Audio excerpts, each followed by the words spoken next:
Bueno, buenos días, buenas tardes, dependiendo de dónde se encuentran.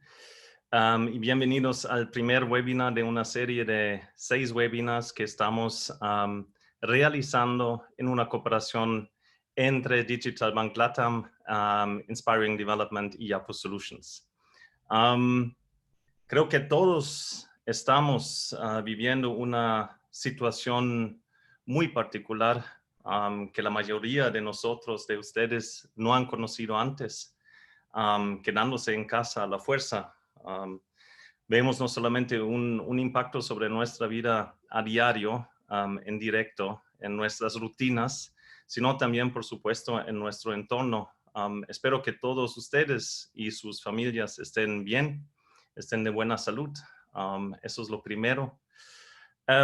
Pero también en estas últimas semanas nos han llegado muchos comentarios, muchas preguntas de diferentes instituciones financieras. Realmente, globalmente, estamos así coordinando mucho con nuestras redes, estamos hablando con socios y clientes. Y hemos visto que hay ciertos temas que se están presentando como inquietudes al sector financiero, por supuesto, a otros sectores también, pero estamos activos sobre todo en el sector financiero. Se presentan estas mismas inquietudes y así nació hace 2 semanas la idea, ¿por qué no hacemos una serie de webinars?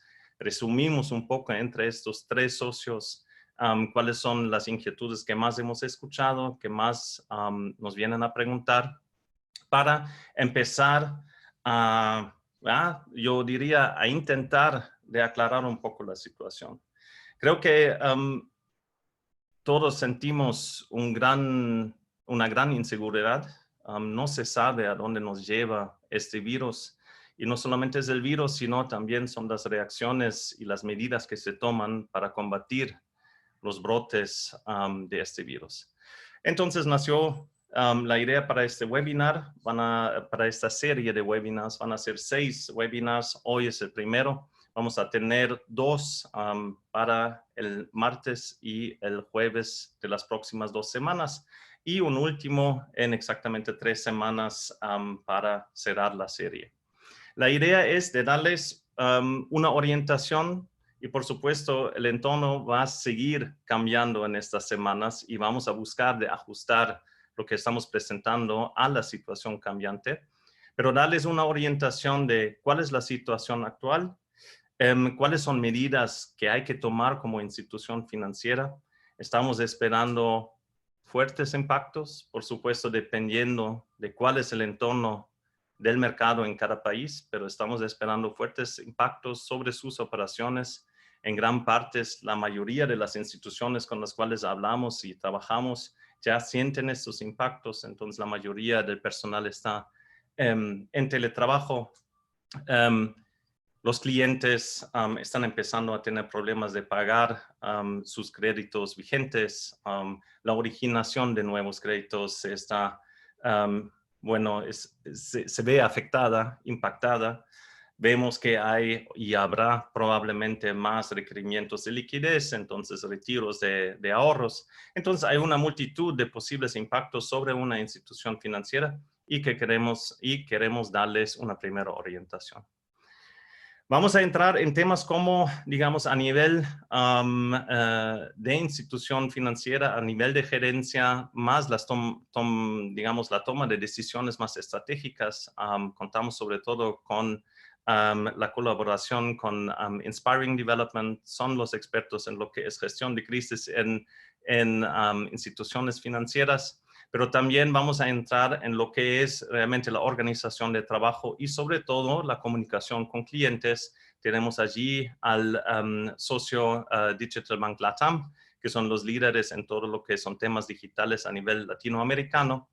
Y nosotros también vamos a contribuir un poco por el lado de cómo operativizar digamos, ciertos ajustes que se van a requerir en los procesos crediticios y otros procesos en un banco o en una institución financiera. Buen punto. Es realmente orientado a cualquier tipo de institución financiera. Pueden ser instituciones pequeñas. instituciones grandes, muy reguladas, no tan reguladas, el enfoque es más en los temas principales de cómo atender esta crisis. Quizás una breve introducción de quién es Yapu. Nosotros trabajamos sobre todo en Latinoamérica y África en dos áreas principales, consultoría a través de diferentes temas, tanto a nivel estratégico como operativo. Y también trabajamos en base de una plataforma de software para ciertos procesos institucionales.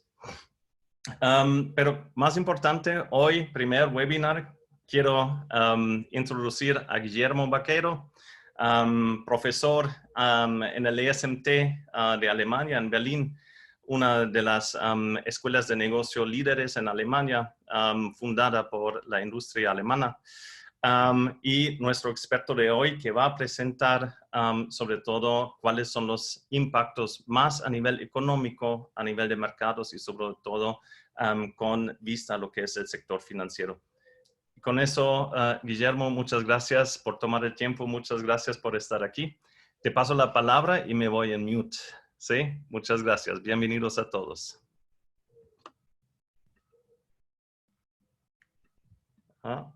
Un momento, Guillermo. Tienes que unmute. Ahora sí, disculpe. Ahora sí, ok, muy bien. Déjeme colocar de una vez mi puntero aquí. Muy bien, muchas gracias, Christoph, y muchas gracias por esta invitación. Estoy encantado de participar en esta serie de webinars, que me parece una gran iniciativa. Mi objetivo en esta presentación corta es dar un vistazo general a la crisis actual desde un punto de vista económico y ver y analizar un poco las consecuencias particularmente para el sector financiero. Es decir, el sector financiero está íntimamente ligado al sector de la producción, a la demanda, y entonces tenemos que analizar la situación de una manera global para poder entender cuáles son las implicaciones también para el sector financiero. Me parece que deberíamos empezar primeramente con un análisis de los fundamentos económicos de las medidas de aislamiento y de distanciamiento social que casi todos los gobiernos han impuesto al momento. Creo que es importante entender cuál es el fundamento económico, porque si entendemos eso, también será más fácil entender cuál es la salida de esta situación. Esencialmente, estas medidas de aislamiento y de distanciamiento social, obedecen a dos factores.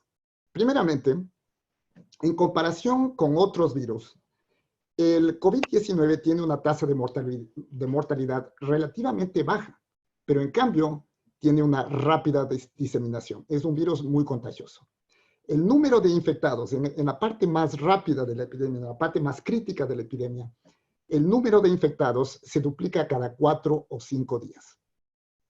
Y del total de infectados, aproximadamente un 18% a 20% van a necesitar hospitalización. Ahora, el segundo factor es el hecho de que los sistemas de salud, incluso en los países que están mejor equipados, como en Europa, como Corea del Sur, la capacidad es limitada. La capacidad de los sistemas de salud es limitada. Tanto en número de camas como en personal médico.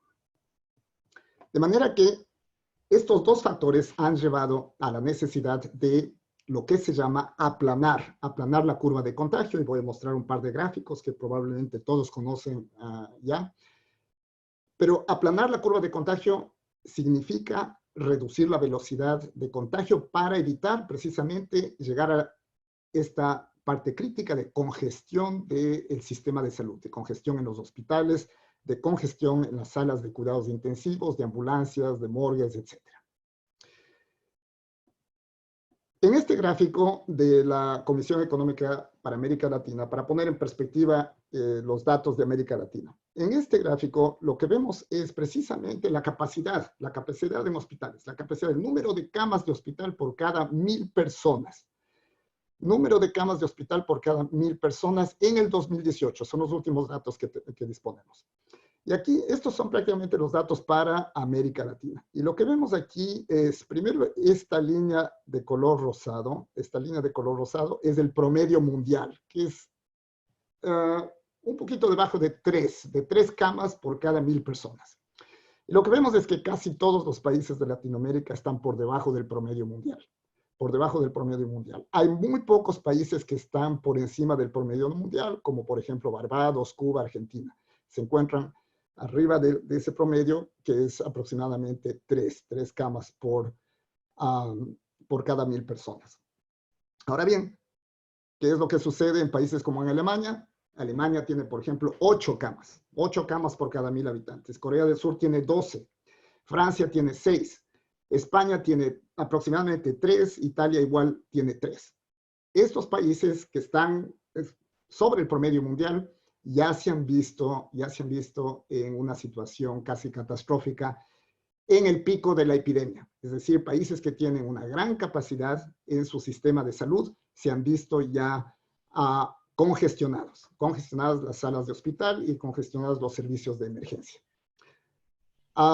De manera que estas medidas de aislamiento son esencialmente necesarias para evitar esta congestión. Aquí está la curva epidemiológica. Y quisiera mostrarles esto. Yo estoy seguro que ya muchos de ustedes la conocen perfectamente. En el lado izquierdo de la pantalla, tengo aquí la curva epidemiológica sin ninguna política de contención. Si se dejara el virus propagarse sin ninguna medida de contención, lo que sucedería es que vamos a llegar a un pico de contagiados, pero obviamente el 18-20% van a ser infectados que van a necesitar hospitalización.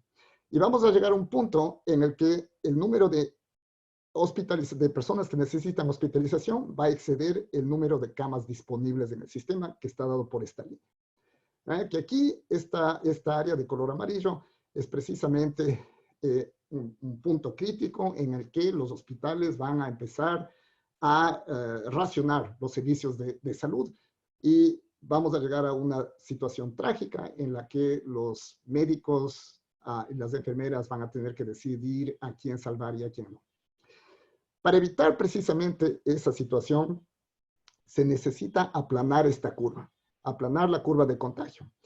Y acá tenemos a la derecha la curva de contagio con medidas de contención, con las medidas de contención como las medidas de aislamiento y las medidas de cuarentena. Y en ese caso lo que vemos es que el 18%, que es esta segunda curva, se mantiene por debajo de la capacidad de los hospitales. Ese es el fundamento económico de estas medidas. Son necesarias para evitar precisamente el colapso del sistema de salud. Ahora, la única receta que ha demostrado ser efectiva es precisamente el distanciamiento social. Pero el problema es que esta receta solo es eficaz dentro de una franja de tiempo que es muy corta. China y Corea del Sur actuaron muy rápidamente. Incluso China no actuó rápidamente en la primera ciudad, Wuhan, en donde empezó la epidemia. Pero la contuvo en el resto del país muy rápidamente. Y Corea del Sur, asimismo, actuaron con mucha rapidez. Pero lamentablemente Europa y Estados Unidos tardaron en tomar conciencia de la magnitud de la velocidad de contagio y de las repercusiones en el sistema de salud. De manera que la reacción fue muy tardía en Europa y en Estados Unidos. Incluso ahora se ve que hay algunos países que todavía se resisten a tomar estas medidas con más decisión. Por ejemplo, Holanda, Suecia, Brasil, son países que todavía se resisten a tomar estas medidas más decisivamente. Son países, por ejemplo, el Reino Unido y Suecia, consideran incluso un camino alternativo que es la inmunidad colectiva, la inmunidad de rebaño, que es una forma de protección indirecta y al que se llega cuando un porcentaje suficientemente grande de la población ha sido contagiado y por lo tanto ha desarrollado los anticuerpos necesarios para inmunizarse. Y cuando se llega a ese porcentaje de la población suficientemente grande que se ha inmunizado, eso constituye una barrera natural contra la epidemia. Pero obviamente, si vamos a llegar a ese número tan alto de la población para llegar a este efecto de inmunidad colectiva, en ese punto habremos llegado ya a una cantidad de decesos que habrán colapsado hace mucho tiempo a todo el sistema de salud. El Reino Unido ya intentó estaba considerando esa posibilidad, pero tuvo que dar marcha atrás y empezar con las medidas de aislamiento porque ya se les vino encima, ya vieron que la presión se venía con una gran magnitud sobre los sistemas de salud y ahora vemos que Suecia está prácticamente dando marcha atrás también. Ahora, el retraso de esta medida, de estas medidas de aislamiento, el retraso en tomar estas medidas, implica obviamente que las medidas que se van a tener que tomar van a ser aún más profundas y van a tomar un mayor tiempo. Y en ese caso, el ahogo económico va a ser también mucho más profundo. Que la receta es actuar con mucha rapidez para que se pueda contener a sí mismo rápidamente y de manera que el impacto económico también va a ser mucho menor. Estos son los gráficos de una publicación del Centro de Estudios Económicos y Políticos en Londres y de la Imperial College en Londres, en donde hicieron una serie de simulaciones precisamente de estas curvas de contagio con diferentes niveles de contención. Desde el punto en el que no se hace nada, que es esta curva negra, hasta la curva azul, en la que se han tomado medidas más drásticas de aislamiento, de cuarentena, de distanciamiento social y de aislamiento de las personas de mayores de 70 años. Entonces se ve efectivamente en estas simulaciones que estas medidas tienen un efecto en el aplanamiento de la curva epidemiológica. Ahora bien, ¿es la cura peor que la enfermedad?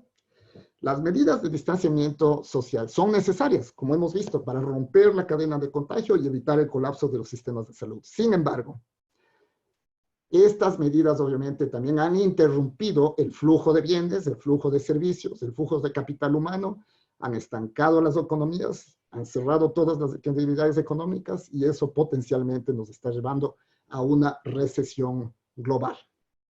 El hecho es que el contagio económico ahora se propaga tan rápidamente como la epidemia. Tenemos un contagio viral y además tenemos un contagio económico. Ahora, permítanme mostrarles este gráfico que también viene de una publicación reciente de este Centro de Estudios Políticos y Económicos en Londres. Aquí vemos dos curvas. Una es la curva epidemiológica y la curva epidemiológica aplanada, pero al mismo tiempo, en la parte de abajo del gráfico, estamos representando la curva de recesión.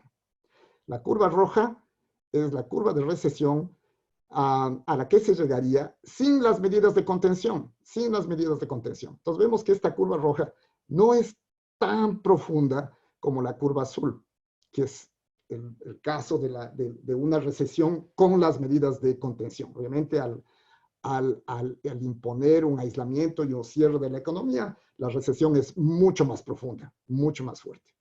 Ahora, sin medidas de contención, va a haber igual una recesión, porque aún sin medidas de contención, lo que va a pasar es que las empresas van a perder capital humano, porque ese capital humano va a estar infectado o va a haber una alta tasa de mortalidad en ese capital humano, pero también las personas van a estar muy, muy inseguras de salir a la calle en ese punto alto de la curva epidemiológica, de manera que nadie va a salir igual, aún sin las medidas de contención del gobierno, la gente va a sentirse muy insegura e igual permanecería autoaislada en sus casas. Eso va a causar igual una recesión. De manera que con o sin medidas de contención se va a dar una recesión. El problema es qué tan profunda esta recesión debe ser.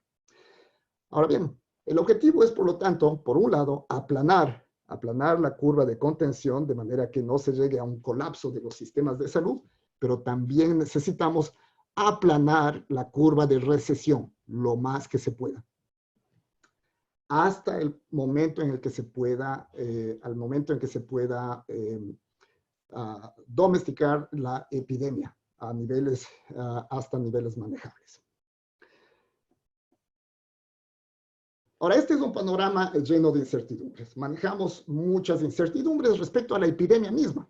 Todavía las características del virus no se las comprende muy bien. Y el virus puede aún mutar. No está claro aún cuál es el rol en la propagación de los pacientes que son asintomáticos. Las tasas de infección e inmunidad aún son inciertas, porque eso depende, las tasas que vemos todos los días en diferentes páginas, esas tasas de infección que son reportadas dependen enteramente de la capacidad de realizar tests, y hay muchos países en los que no se realizan todavía suficientes tests. Que esas tasas de infección, de inmunidad y las tasas de mortalidad aún llevan un cierto grado de incertidumbre. Aquí vemos, asimismo, una aplicación de la Universidad de Oxford. El número de tests por cada millón de personas en diferentes países. Y vemos que Corea del Sur es el país que más tests ha realizado hasta ahora, 4.800 tests por cada millón de personas. Pero compárese eso con Italia, que solamente ha realizado 1.400, o con Japón, que solamente ha realizado 80, o los Estados Unidos, hasta hace 2 semanas solamente había realizado 41 o 42. Que eso no es suficiente para contener la crisis. Es necesario también realizar tests suficientes para poder manejar la crisis. Otra zona de incertidumbre es precisamente el hecho de que no hay políticas coordinadas de respuesta. Cada país ha actuado por su cuenta, incluso Europa. A Europa lo tomaron completamente desprevenida y cada país ha actuado por su lado. No ha habido una respuesta coordinada dentro de Europa. Y ha sido una respuesta en general tardía. Sería incluso mejor tener una respuesta coordinada de Europa, de Estados Unidos y de China, pero la situación geopolítica no ha permitido ese tipo de respuesta. Ahora bien, aún si se llegara a contener la epidemia, tampoco se puede descartar un segundo brote, la posibilidad de un segundo brote. Y esto es algo que ya se ha observado en países como Singapur y Hong Kong. De manera que, dado este nivel de incertidumbres, intentar un pronóstico de cuál va a ser el impacto, la magnitud del impacto económico es un intento casi fútil. Sin embargo, ya tenemos una idea de la severidad de este impacto.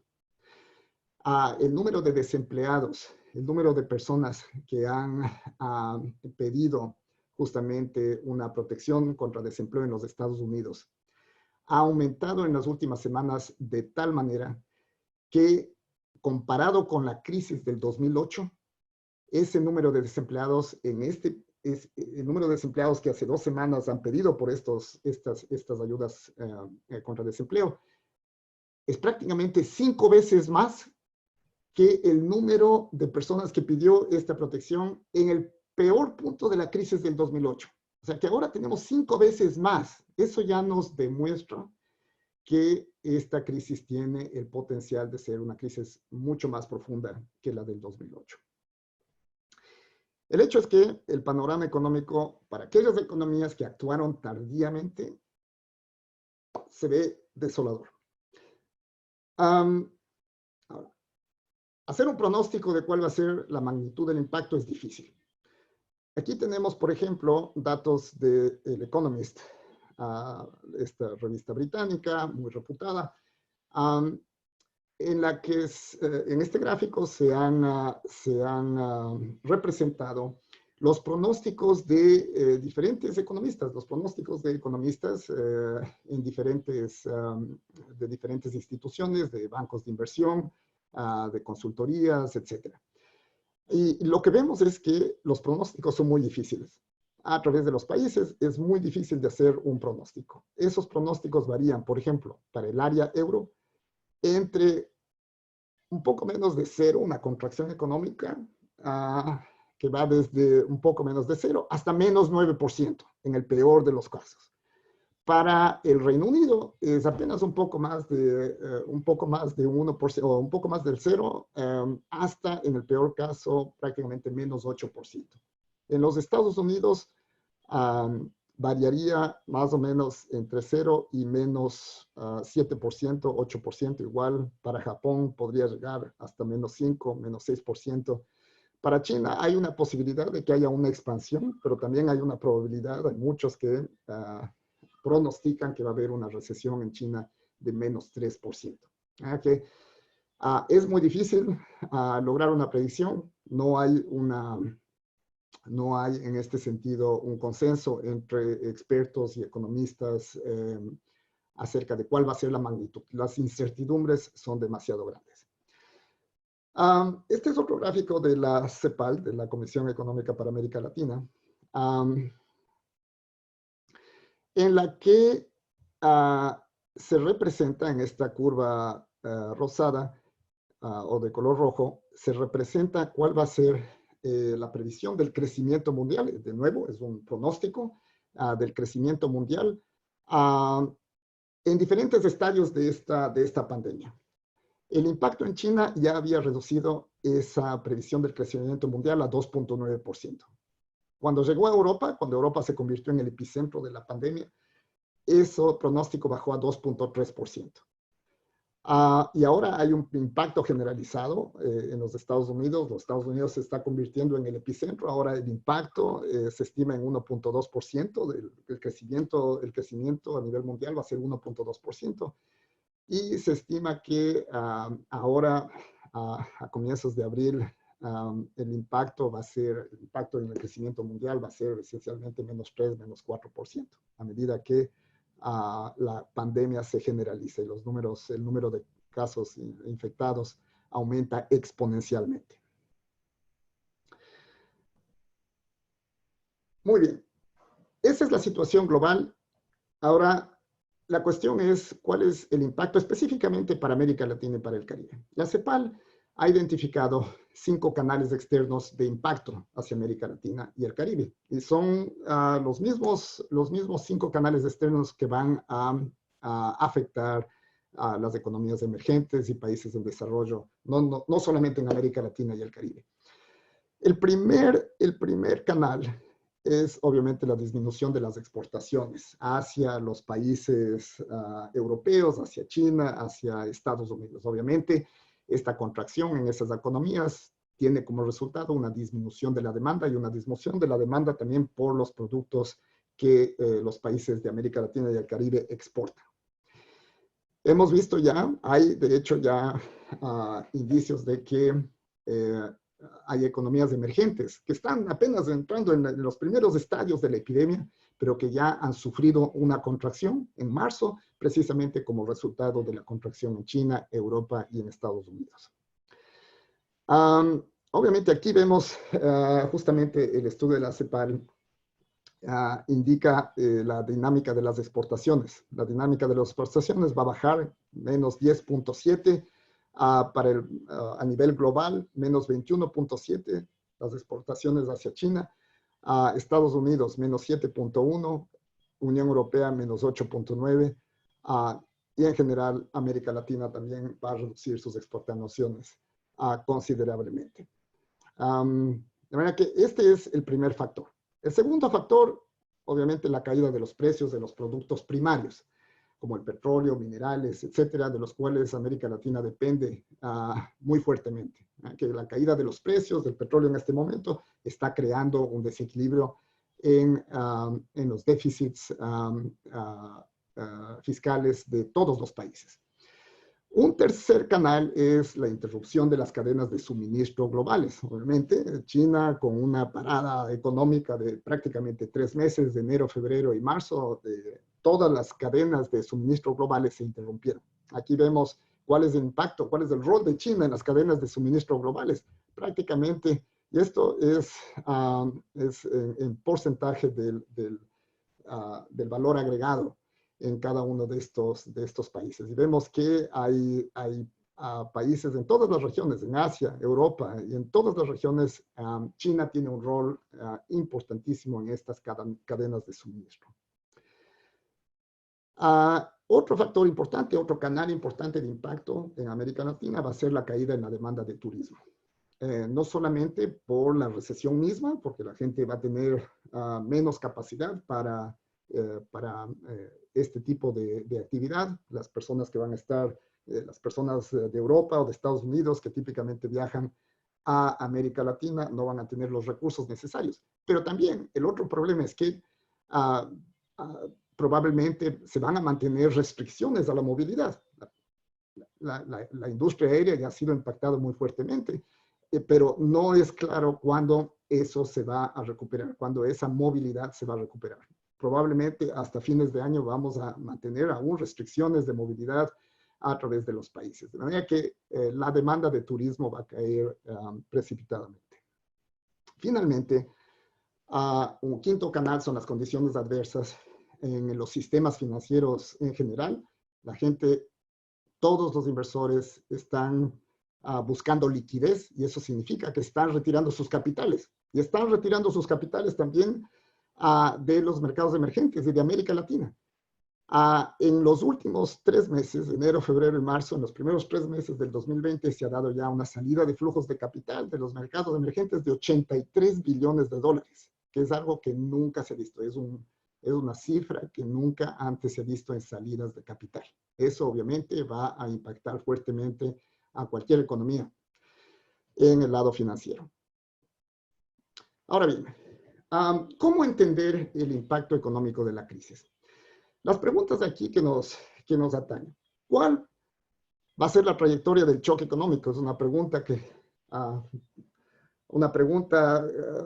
que todo el mundo se hace. ¿Cuál va a ser la trayectoria del choque económico? ¿Cuál será la trayectoria de la recuperación? ¿Será que podremos volver a los niveles de producción y crecimiento previos a la epidemia? ¿O será que habrán cambios estructurales permanentes como resultado de la crisis? En este sentido, lo que me gustaría es guiarles en lo que se llaman los perfiles del impacto económico, la geometría del impacto económico. Hay diferentes perfiles de impacto económico que se pueden dar. El primer perfil es el denominado perfil en U. El perfil en U, en el perfil en U, el Producto Interno Bruto de un país se precipita y nunca llega a recuperar su nivel inicial. Nunca llega a recuperar su nivel inicial del Producto Interno Bruto, pero recupera, luego de un tiempo, recupera la tasa de crecimiento. ¿Okay? Este es el caso, por ejemplo, de los Estados Unidos en la crisis del 2008. ¿Okay? La línea azul representa la tendencia general, la línea roja es el crecimiento actual. Antes de la crisis del 2008, vemos que el crecimiento actual iba justamente a lo largo de esa tendencia, y cuando llegó la crisis del 2008 hubo una caída en el Producto Interno Bruto, pero a lo que se ve aquí es que el Producto Interno Bruto nunca llegó a recuperar sus niveles iniciales. Hay una brecha aquí. Esa brecha con respecto al Producto Interno Bruto pre-crisis es significativa. Es significativa. Es prácticamente $1 trillón. Teníamos 16 trillones de dólares de Producto Interno Bruto para los Estados Unidos y esto bajó a 15 más o menos. $1 trillón en caída del Producto Interno Bruto. Y eso es una pérdida permanente. Luego, obviamente, el Producto Interno Bruto recupera la tasa de crecimiento y va creciendo a la misma tasa de crecimiento anterior, pero esto se perdió. Es decir, comenzamos básicamente desde un nivel más pobre. Ahora, ¿por qué se dio este tipo de perfil en U? Bueno, este es el resultado de una interrupción del crédito, una interrupción de los flujos de capital hacia las empresas, debido a una crisis bancaria, una crisis del sistema financiero. Vamos a regresar a este punto en un segundo. El segundo tipo de perfil es un perfil en V. En este caso, el Producto Interno Bruto cae abruptamente, pero luego se recupera y recupera el nivel anterior, pero también recupera la tasa de crecimiento que tenía anteriormente. Este es el caso, por ejemplo, de Canadá, también en la crisis del 2008. Es decir, en la misma crisis del 2008, diferentes países tuvieron un perfil diferente. En este caso tenemos en dólares canadienses, teníamos 1.7 trillones de dólares canadienses en Producto Interno Bruto, y esto cayó inicialmente, pero volvió a recuperar relativamente rápidamente en menos de 2 años el nivel anterior, y luego se mantuvo a los niveles de las tasas de crecimiento anteriores de la crisis. Esa recuperación, este perfil en V, se dio precisamente porque los flujos crediticios del sistema financiero al sistema productivo no se interrumpieron, se mantuvieron continuamente alimentando el sector productivo, de manera que la acumulación de capital de largo plazo, no se interrumpió nunca. Esto preservó precisamente el sector laboral e impidió un colapso más profundo de estas economías. Comparado con el perfil en U, precisamente la diferencia es que en el perfil en U lo que ocurrió fue una debacle financiera, una crisis en el sistema financiero en el cual colapsaron bancos, colapsaron las instituciones financieras, y por lo tanto se cortó, se interrumpió el flujo de capital hacia el sector productivo. Y eso causó precisamente una caída en el Producto Interno Bruto, es decir, en la actividad productiva del país. El tercer tipo de perfil es el peor escenario. Es lo que llamamos un perfil en L.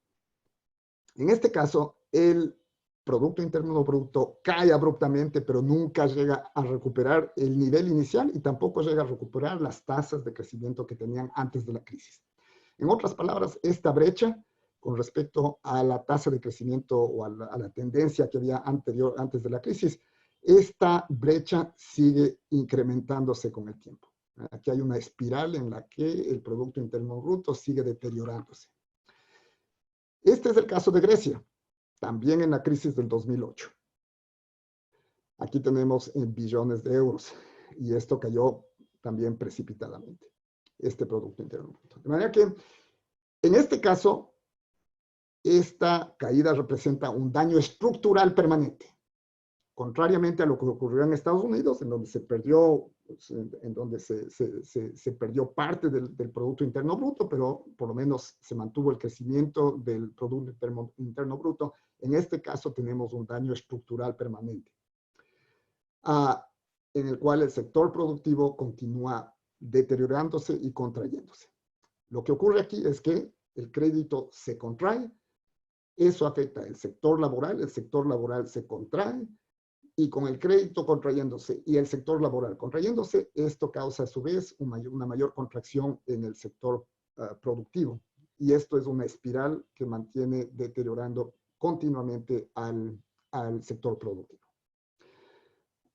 De manera que el objetivo de todas las autoridades, de todos los gobiernos en este momento, es evitar este tipo de situación, de perfil en L, pero también evitar el perfil en U.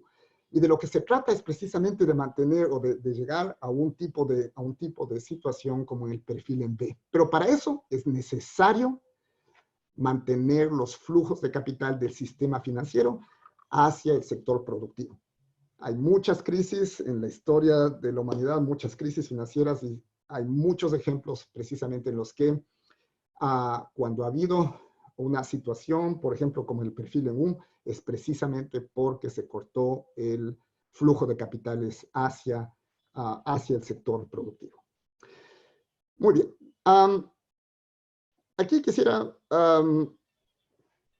representar en un diagrama bastante simplificado cuál es la situación. Y creo que es más fácil entenderlo desde el punto de vista del balance de una empresa que está precisamente en el sector productivo. En el balance tenemos en la izquierda los activos, en la derecha tenemos deudas y el capital accionario. Ahora bien, Estas deudas y el capital accionario es algo que está alimentado precisamente desde el sistema financiero. Son estos flujos de capital los que tenemos que mantener. Y tenemos flujos de corto plazo, deuda de corto plazo, precisamente liquidez, liquidez para mantener salarios, para mantener rentas. Tenemos también deudas de largo plazo y tenemos capital accionario, que también es de largo plazo. Ahora, en este momento, la crisis se encuentra en la deuda de corto plazo, en la liquidez. Tenemos un problema de liquidez en los mercados financieros. Obviamente, la liquidez, el problema de liquidez, se alimenta de los dos lados. Las empresas, todas las empresas se han parado, se han paralizado, por lo tanto, muchas empresas no pueden pagar estas deudas de corto plazo o las deudas de largo plazo, pero que ya se deben dentro de este año. Se han visto en la imposibilidad de pagar a los bancos, a las instituciones financieras. De manera que ahora las instituciones financieras tienen un problema de liquidez. Y como tienen un problema de liquidez, tampoco pueden transferir el capital suficiente a otras empresas que necesitan ese capital. Ok, tenemos un problema de liquidez, un problema de capital de corto plazo. Y eso es algo que se ve en este momento en todas las tasas de interés de corto plazo. Si ustedes ven la tasa LIBOR, que es una tasa interbancaria, una tasa de préstamo interbancario, en Europa es una tasa que se ha disparado en las últimas semanas. Que es un hecho que tenemos un problema de liquidez en este momento y que tenemos que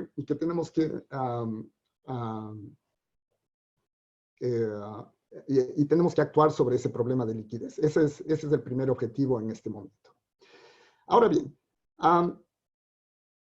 en este balance de las empresas, en el lado izquierdo tenemos los activos que representan precisamente las oportunidades de crecimiento del sector productivo. Pero eso obviamente depende de la demanda,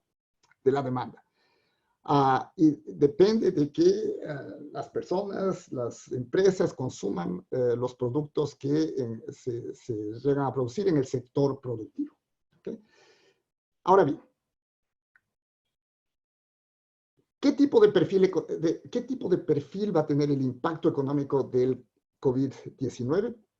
¿Va a ser un perfil en U? ¿Va a ser un perfil en B? ¿Va a ser un perfil en L? Lamentablemente, esta es una crisis que no solamente está afectando al sistema financiero. No tenemos todavía un problema de solvencia en el sistema financiero. Tenemos solamente un problema de liquidez.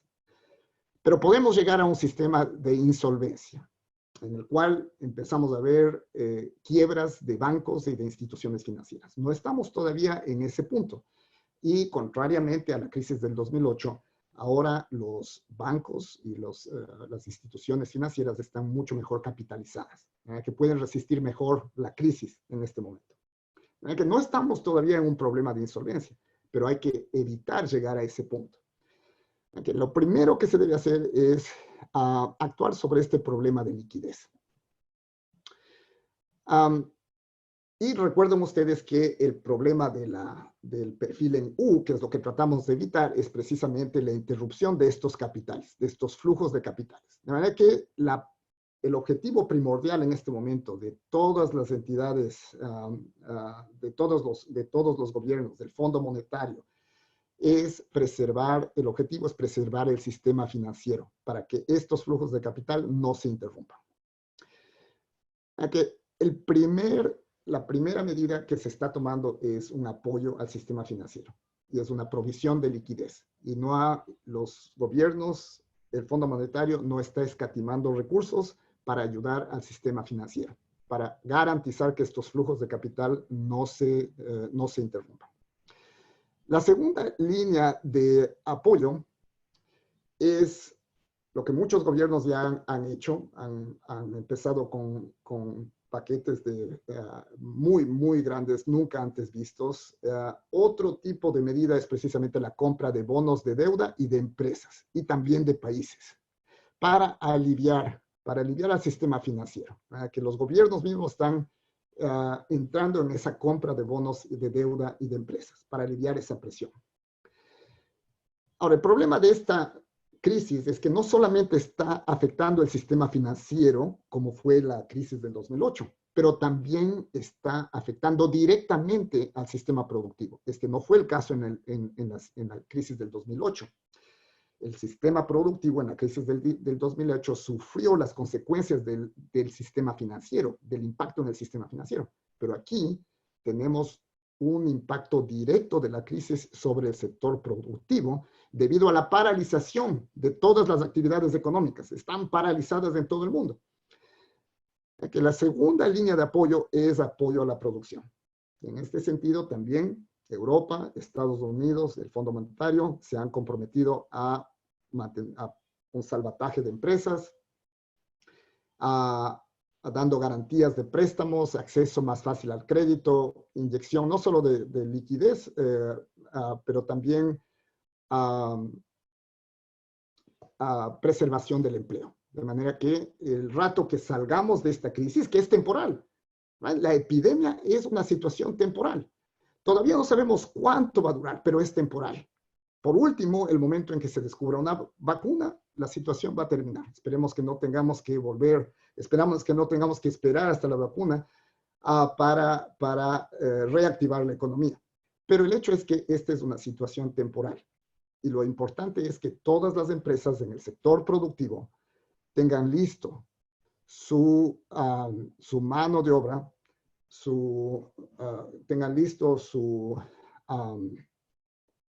todos los recursos humanos que son necesarios para la reactivación económica. De manera que es extremadamente importante la preservación del empleo en estas circunstancias. Ahora bien, esta crisis también está repercutiendo directamente en la demanda. Esta es una crisis del sector productivo, es una crisis que afecta directamente la oferta, pero también afecta directamente la demanda, porque todos estamos paralizados y nadie va a tener los recursos necesarios para reactivar la economía y empezar a consumir el momento en que la reactivación se dé. De manera que necesitamos una tercera línea de apoyo, y esta es la estimulación de la demanda. En este punto no tiene sentido estimular la demanda porque estamos todavía paralizados, estamos en el medio de la curva epidemiológica. No tiene caso tampoco reactivar la producción en este momento y tampoco tiene sentido estimulación de la demanda. Pero ya los paquetes, por ejemplo, de medidas, el $1 trillón, que es un mega paquete en los Estados Unidos, apunta precisamente al lado de la demanda. Se han dado subsidios de salarios, apoyos a empresas de sectores vulnerables para que también puedan empezar a consumir el rato que salgamos de esta crisis. Pero también hay pagos directos a personas naturales. Cada persona en los Estados Unidos va a recibir un cheque con una cantidad de dinero. Esto es un pago directo, es una especie de compensación para asegurarse de que las personas van a mantener una capacidad de demanda cuando se reactive la economía. Que estas son las tres líneas de emergencia. En el lado financiero, apoyo al sistema financiero; en el lado de la liquidez, apoyo a la producción; y apoyo y una estimulación de la demanda. La verdad que la epidemia tiene el potencial de convertirse en una epidemia con un perfil en U, porque está afectando al sistema financiero y hay el potencial de que se corten los flujos financieros, pero también es una crisis que está afectando directamente al sector productivo. Y una paralización de largo plazo podría causar también una interrupción en la participación laboral y en el crecimiento económico, y eso podría tener un efecto estructural permanente. A esto se añade el hecho de que en los últimos años, con este clima de tasas de interés muy bajos, bueno, ha sido un incentivo para endeudarse. Entonces ha habido una especie de burbuja de endeudamiento como resultado de estas tasas bajas de interés, y por lo tanto puede ser que lleguemos a una situación como en el 2008 en el que una gran cantidad de préstamos bancarios puedan quedar en mora. Que esta es una situación que se añade a la paralización del sector productivo y el riesgo en el sistema financiero. El hecho es que todos los países se han comprometido precisamente a medidas muy contundentes, muy fuertes de ayuda fiscal. Aquí tenemos un gráfico de este Centro de Estudios Políticos y Económicos nuevamente, y vemos que todos los países se han comprometido en medidas fiscales de gran magnitud como porcentaje del Producto Interno Bruto. Ahora bien, el impacto no va a ser un impacto homogéneo en todos los sectores de la economía. Hay sectores de la economía que van a ser impactados mucho más fuertemente que otros. Aquí tenemos un vistazo inicial de lo que ocurrió en China en estos primeros 3 meses. Hay sectores que se contrajeron y hay sectores que crecieron durante la crisis. Todos los sectores que crecieron, todos los servicios de telecom, el sistema de salud, obviamente, todos más bien en el mercado financiero experimentaron una expansión. Pero hay sectores que definitivamente sufrieron un impacto fuerte, como el sector de seguros, de bancos, de transportes y de bienes raíces. Ahora, hay signos alentadores. El Fondo Monetario Internacional, si bien predice va a haber una recesión en el 2020 al menos de las mismas proporciones que en el 2008,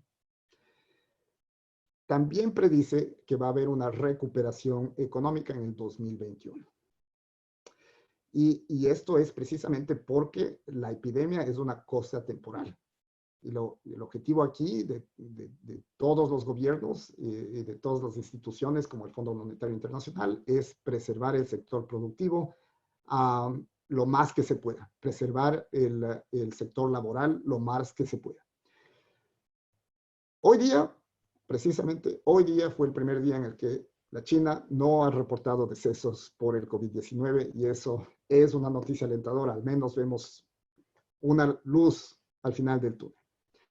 China sufrió el peor golpe en febrero, pero ya hay signos de que está nuevamente entrando en expansión, por lo menos algunos sectores, el sector de manufactura, el sector de servicios fue impactado mucho más fuertemente. Ahora, la severidad y el perfil del impacto, el perfil en U, el perfil en B o el perfil en L va a depender de la capacidad de innovación que tengamos para mantener los flujos crediticios al sector productivo, pero también va a depender de medidas innovadoras para apoyar al sector productivo. Y luego, subsecuentemente, para estimular la demanda. Pero, crucialmente, me parece que va a depender la severidad y la forma, la geometría del impacto económico, también va a depender de cuán coordinada sea la respuesta económica a la crisis entre diferentes países. Esperemos que haya una respuesta coordinada entre Estados Unidos, Europa y China. De manera que China ya está reactivándose. Esperemos que cuando Europa salga de la curva epidemiológica y luego Estados Unidos, la recuperación sea más rápida. Y con esto concluyo mi presentación. Christoph, te doy la palabra. Muy bien, excelente, Guillermo, muchas gracias. He recibido un par de preguntas y quisiera simplemente darte la primera e invitar a todos, si quieren, si tienen preguntas así concretas, por favor, mándenlo directamente a mí o al chat para que yo lo pueda transmitir a Guillermo. Guillermo, por supuesto, tenemos mucho mejores datos, sobre todo de los países como China, porque está ya más tiempo en la crisis, pero también en Europa y Estados Unidos hemos visto muchos datos ahora. ¿Qué se puede o qué se espera para lo que es Latinoamérica y las principales economías? ¿Cuáles son, digamos, no sé, nosotros estamos también escaneando constantemente para proyectar nuestros labores, pero ¿tienes alguna guía para los participantes en cuanto a lo que estamos esperando en las principales economías en América Latina? Me parece que la CEPAL en su último informe, la CEPAL calculó en promedio una contracción del 3% en promedio en toda América Latina. Pero como mostré en uno de mis gráficos, es muy difícil predecir qué es lo que va a pasar. Esas predicciones, si uno pregunta a ciertos economistas o a ciertos consultores, tienen predicciones completamente diferentes. Me parece que la CEPAL ha sacado una especie de promedio, pero va a ser, por lo menos lo que ellos han calculado, es de alrededor de una contracción de alrededor del 3%. Ok, en promedio, es decir, hay que seguir simplemente también lo que está saliendo en términos de información desde la CEPAL y otros órganos, ¿no? Efectivamente. Una pregunta que tengo. Presentaste los diferentes escenarios del impacto de la crisis, U, V y L. ¿Se puede predecir, digamos, dependiendo del impacto que va a tener en un cierto mercado, en una cierta economía, cuál fue en estas crisis comparables en el 2008, por ejemplo, el impacto sobre el sector financiero? Lo que sí vemos en muchos de nuestros socios y clientes es que justamente, bueno, no sabemos qué va a venir y no tenemos ni idea cómo nos va a impactar, ¿sí? Para formularlo de manera un poco exagerada. Pero se puede decir, dependiendo del esquema, yo me imaginaría que en un esquema D, por supuesto, hay un desfase, pero posiblemente se retoma y digamos, los niveles de pérdida se pueden limitar. En los otros escenarios me imagino que justamente puede pasar lo que mencionaste, que algunas instituciones pueden llegar a sus límites realmente de solvencia, ¿no?